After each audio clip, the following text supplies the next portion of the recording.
Hello friends, నేను మీ Ahmad Pasha. Welcome to the media report. ప్రపంచంలో గురువుని ఆచరించే శిష్యులని మనం చాలామందిని చూసుంటాం, కానీ శిష్యుల్ని ఆచరించే గురువులని మనం చాలా తక్కువ చూసుంటాము.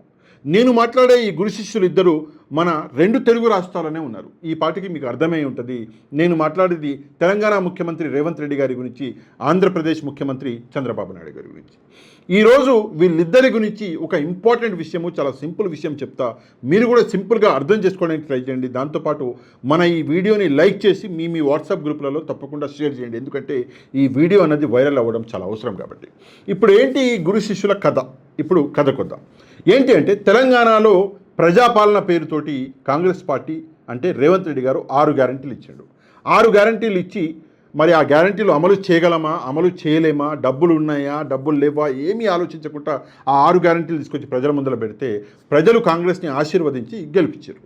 సేమ్ సిచ్యువేషన్ ఆంధ్రప్రదేశ్లో కూడా జరిగింది. సేమ్ అవే 6 గ్యారంటీలు సూపర్ 6 పేరుతో తీసుకొచ్చి చంద్రబాబు నాయుడు గారు కూడా ప్రజల ముందర పెట్టిండు. చంద్రబాబు నాయుడు గారు కూడా ఇక్కడ రేవంత్ రెడ్డి గారిని అనుసరించిండు, కానీ అసలు ఆ 6 గ్యారంటీలు పూర్తి చేయగలనా, లేదా డబ్బులు ఉన్నాయా లేవా అని చెప్పేసి కింద మీద ఏమి ఆలోచించకుండా తీసుకొచ్చి ఆ 6 గ్యారంటీలు ముందర పెడితే ప్రజలు కూడా చంద్రబాబు నాయుడు గారిని ఆశీర్వదించిండు. చంద్రబాబు నాయుడు గారు ముఖ్యమంత్రి అయ్యిండు. ఇప్పుడు వీళ్ళిద్దరి మధ్యలో ఉన్న సిమిలారిటీస్ నేను చెప్తున్నా. సేమ్ 6 గ్యారంటీలు తెలంగాణలో, 6 గ్యారంటీలు ఆంధ్రప్రదేశ్లో. ఇదొకటి. రెండో విషయం ఏంటి, సరే తెలంగాణలో గెలిచిండు రేవంత్ రెడ్డి గారు, ముఖ్యమంత్రి అయ్యిండు. దాని తర్వాత ఏంటంటే ఇప్పుడు 6 గ్యారంటీలు అమలు చేయాలి. ఏం చేసిండు అంటే, నేను రాగానే 7వ తారీఖు నేను వస్తా, 9వ తారీఖు రుణమాఫీ మీద సంతకం పెడతా రైతులకి. పోయి రుణమాఫీ, రుణం లేని వాళ్ళు పోయి రుణాలు తీసుకోండి బ్యాంకుల నుంచి అన్నాడు. 7వ తారీఖు ఈయన వచ్చిండు, 9వ తారీఖు సంతకం పెడతాడు అనుకుంటే 9 బాయ్, 9 తర్వాత ఏమంటారు నెలలు బాయ్, 100 రోజులు బాయ్, 100 రోజుల తర్వాత ఎలక్షన్లు వచ్చే, ఎలక్షన్ల తర్వాత కూడా ఇప్పటిదాకా కూడా ఆ రుణమాఫీ మీద ఈయన సంతకం పెట్టింది లేదు. ఇక్కడ మనం చూసుకుంటే చంద్రబాబు నాయుడు గారు రాగానే చేసేస్తా అని చెప్పేసి సూపర్ 6 అని చెప్పేసి ముందర పెట్టే, ఇప్పుడు నెక్స్ట్ మంత్ అంటే జూలై 1 నుంచి ఆయన చెప్పిన 4,000 రూపాయల ఏదైతే పెన్షన్ ఉందో, పెన్షన్ అయితే ఇస్తా అంటున్నాడు, కానీ వేరే విషయాల గురించి చంద్రబాబు నాయుడు మాట్లాడుతున్నాడు. మరి ఏంది ఇంకా వీళ్ళిద్దరిలో సిమిలారిటీస్ అంటే, ఇక్కడ మనం తెలంగాణలో చూసుకుంటే ఏం చేసిండు రేవంత్ రెడ్డి రాగానే అంటే, ఇప్పుడు మనం ఇవన్నీ అమలు చేయడం కష్టం. ఏం చేయాలి అంటే, ప్రజల్ని తప్పుడు అంటే వేరే దోవలు పట్టించాలని చెప్పేసి ఏం చేసిండంటే, స్టార్టింగ్లో మేడిగడ్డ కుంగిపోయింది. 2 నెలలు మొత్తం మీడియాని, మొత్తం ఏమంటారు ప్రజల్ని మేడిగడ్డ వైపు పరుగులెత్తించాడు. దాని తర్వాత మేడిగడ్డ సినిమా అయిపోయింది. దాని తర్వాత ఏం చేసిన రేవంత్ రెడ్డి అంటే, ఇమ్మీడియట్గా లేదు మన మొబైల్ ఫోన్లు ట్యాపింగ్ అయినాయి, ఫోన్ ట్యాపింగ్ అని చెప్పేసి మళ్ళీ 2 నెలలు అక్కడ గుంజాడు. దాని తర్వాత అరే పార్లమెంట్ ఎలక్షన్లు వచ్చినాయి, పార్లమెంట్ కోడ్ ఉంది, ఎలక్షన్ కోడ్, ఇప్పుడు నేను ఏమి ఇవ్వలేనబ్బా, ఐఎమ్ సారీ అని చెప్పేసి పార్లమెంట్ ఎలక్షన్ గుంజాడు. సరే ఎలక్షన్లు అయిపోయినాకనైనా ఏమన్నా చేస్తాడా అని చెప్తే, అర్రే నేను ఇప్పుడు ఏం చేయలేనే, రుణమాఫీ నాకు ఆగస్టు 15 వరకు టైం ఇవ్వండి అని చెప్పేసి కొత్త టైం పెట్టాడు. ఇప్పుడు చంద్రబాబు నాయుడు కూడా అదే చేయబోతున్నాడు. సింపుల్గా చెప్తా, ఎలక్షన్లు అయిపోయినాయి, చంద్రబాబు నాయుడు ముఖ్యమంత్రి అయ్యాడు. సరే ముఖ్యమంత్రి అయినాక ఆయన చేసే పనులు ఏంటి అంటే, ఒకటి రిషికొండ అని చెప్పేసి తీసుకొచ్చాడు. ఇప్పుడు మొత్తం మీడియా, ఈవెన్ సెంట్రల్ మీడియాతో సహా నేషనల్ మీడియా ఏదైతే ఉందో, ఆ ఇంగ్లీష్ మీడియా, హిందీ మీడియా, తమిళం media, Gujarati media, Marathi media, అన్ని మీడియా ఛానళ్ళు రిషికొండ అని చెప్పేసి రిషికొండ చుట్టూ ప్రదర్శనలు చేస్తున్నారు. అసలు ఆ రిషికొండ ఏంది అని చెప్పేసి ఎవడన్నా అర్థం చేసుకుంటున్నాడా?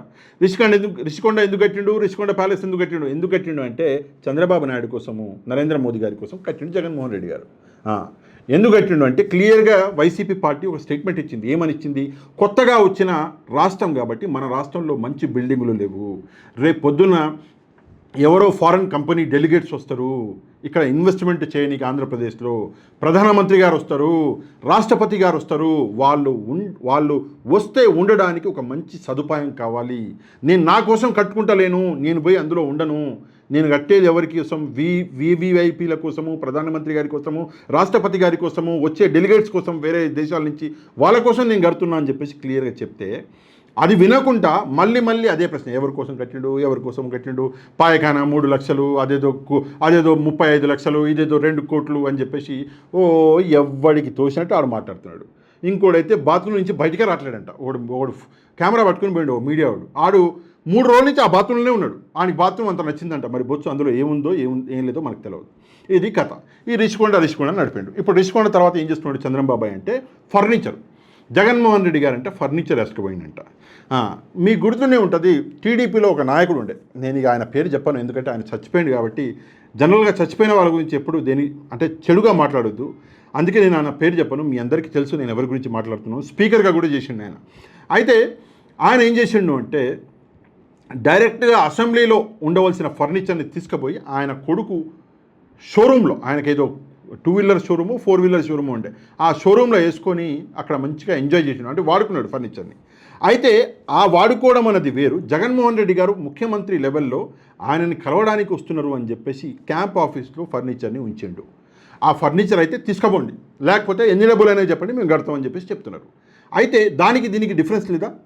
ఎందుకంటే ఒక ముఖ్యమంత్రి స్థాయిలోనే కదా తీసుకుపోయింది. ముఖ్యమంత్రిగా ఉండే ఆయన్ని కలవనికి అసెంబ్లీకి వచ్చినా, పార్టీ ఆఫీస్కి వచ్చినా, లేదా ఎక్కడికి వచ్చినా కూడా ఒక ముఖ్యమంత్రిని కలవనీకే వస్తున్నారు.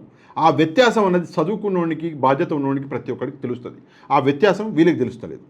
ఎందుకు తెలుస్తుందో, ఇప్పుడు ఫర్ ఎగ్జాంపుల్ చనిపోయిన స్పీకర్ గారు ఎవరైతే ఉన్నారో ఆయన ఆఫీస్లో తీసుకెళ్ళి ఆ ఫర్నిచర్ పెట్టుకుంటే అది వేరే సంగతి. కానీ ఆయన తీసుకుపోయి కొడుకు షోరూంలో పెట్టిండు, అది తప్పు కదా.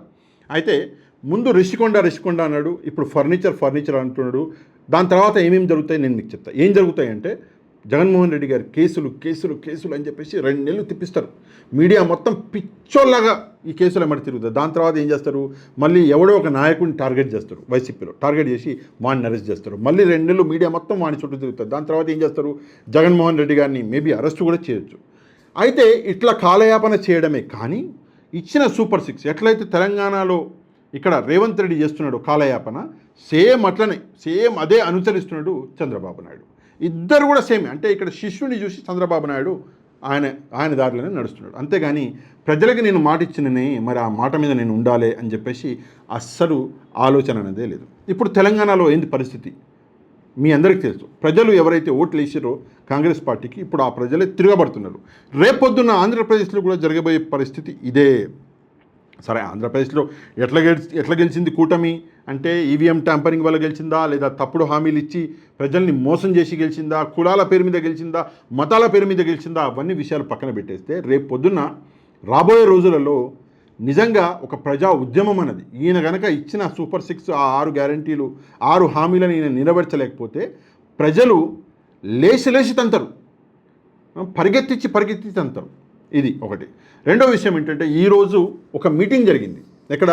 వైసీపీ వాళ్ళు, అంటే జగన్మోహన్ రెడ్డి గారు అందరినీ ఎవరెవరైతే ఎమ్మెల్యేలుగా కంటెస్ట్ చేశారో, ఓడిపోయిన వాళ్ళు గెలిచిన వాళ్ళు అందరినీ పిలిచి ఆ నాయకులకి, ఆ క్యాడర్కి ఒక నమ్మకాన్ని తీసుకొచ్చాడు. ఆ నమ్మకము ఆ మీటింగ్ తర్వాత బయటకు వచ్చిన కొడాలి నాని గారు కానివ్వండి, రోజా గారు కానివ్వండి, చాలామంది నాయకులు ఇప్పటివరకు మాట్లాడని వాళ్ళు కూడా కుల్లాగా అప్పుడే గవర్నమెంట్ మీద అటాక్ చేయడం అనేది స్టార్ట్ చేసేసారు. ఈ అటాక్ అనేది రాబోయే 6 నెలల్లో ఏ విధంగా ఉంటుంది అంటే, నిజంగా ఏదన్నా చిన్న తప్పు లేదా ఇచ్చిన హామీ చంద్రబాబు నాయుడు గారు నెరవేర్చలేకపోతే దాని తర్వాత ఇక నేను చెప్తున్నా కదా, వేరే లెవెల్. ఇందాక చెప్పిన కదా, ఒక ప్రజా ఉద్యమం అనేది మొదలవుతుంది. దీంతోపాటు ఒక ఇంపార్టెంట్ న్యూస్ అండి. అంటే ఈ న్యూస్ అనేది ముందుగా మనమే బ్రేక్ చేసినాము. ఏ ఛానల్ ఈవెన్ సాక్షిలో కూడా రాలేదు, మనమే వీడియో అనేది చేసాము. ఏంటి ఆ న్యూస్ అంటే, జగన్మోహన్ రెడ్డి గారు ఎవరైతే కార్యకర్తలని టీడీపీ గూండాలు కొట్టిర్రు, ఆ కార్యకర్తల్ని వాళ్ళ ఇండ్లకి వెళ్ళి కలవబోతున్నారు.